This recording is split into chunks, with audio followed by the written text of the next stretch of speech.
Baik, terima kasih. Seterusnya saya jemput Tuan Ku Pui Tiong, Kota Melaka.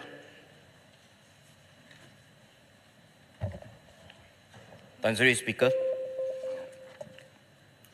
Kota Melaka ingin minta Menteri Pertanian dan Keterjaminan Makanan menyatakan bagaimana sasaran dasar agro makanan negara 2.0 boleh membantu pencapaian pembangunan sektor penternakan.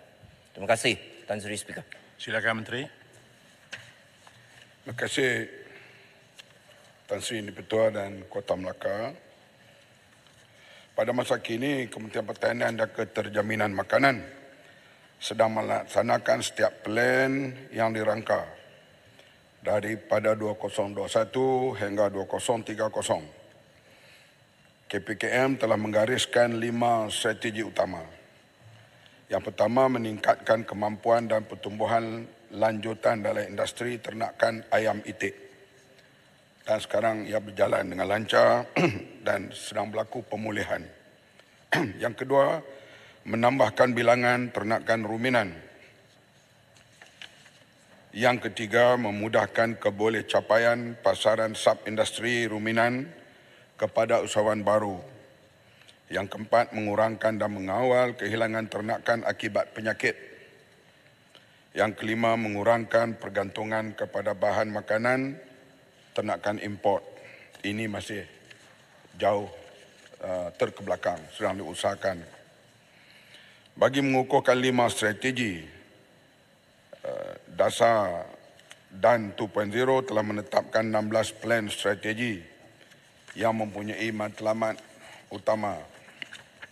Pertama, memudah cara menaik taraf sistem reban terbuka kepada sistem reban tertutup dan membangun serta mempromosi produk ayam itik di pasaran tempatan dan akses ekspor dengan sasaran SSR 140% bagi daging ayam itik dan 123% bagi telur. Ini sasaran.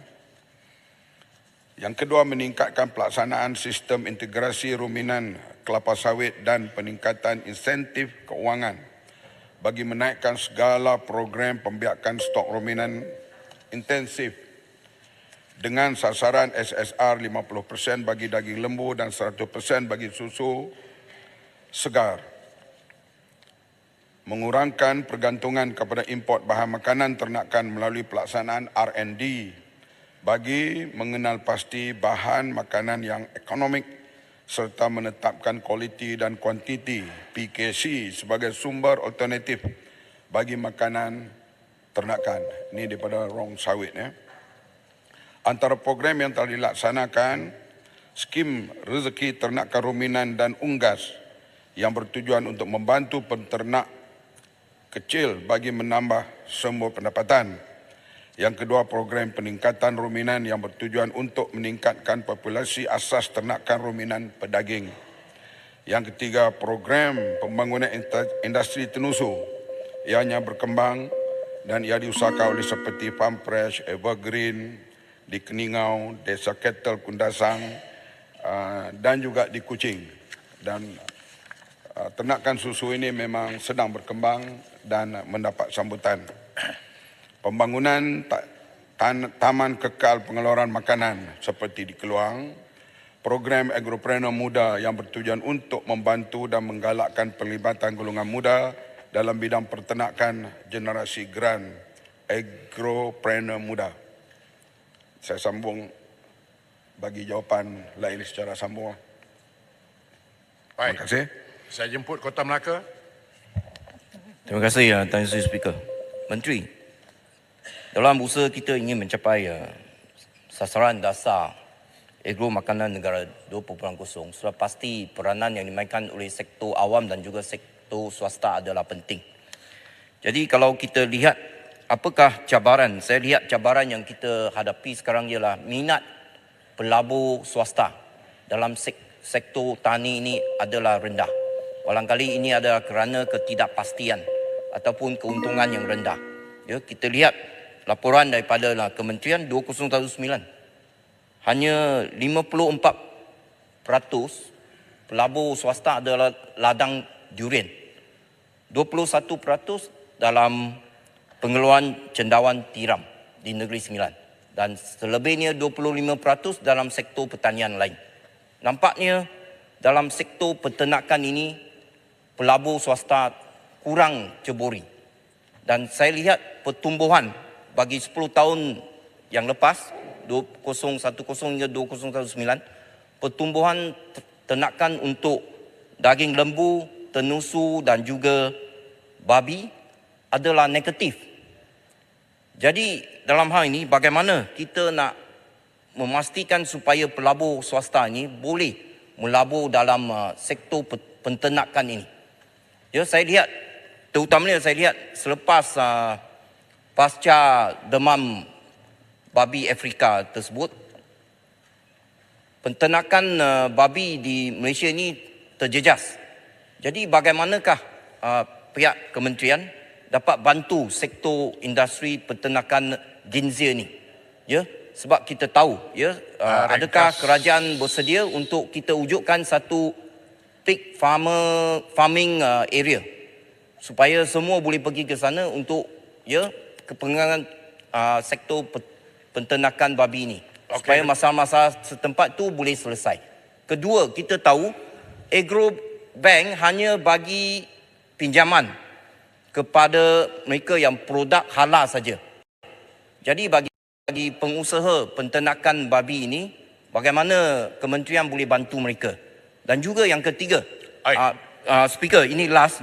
Saya lihat kepada bajet yang dibentangkan, sektor awam untuk 3 penternakan ini, lembu, tenusu, babi, tahun ini 21 juta diperuntukkan untuk pembangunan mereka. Tapi tahun depan hanya tinggal 8 juta saja. Okey, faham. Jadi minta penjelasan daripada Menteri. Terima kasih. Baik, silakan Menteri. Terima kasih kepada yang bertanya. Memang sektor agro makanan ini termasuk penternakan menurun dalam 2 tahun kebelakangan dan sekarang sedang meningkat semula. Penurunan itu di antaranya punca yang utama adalah COVID.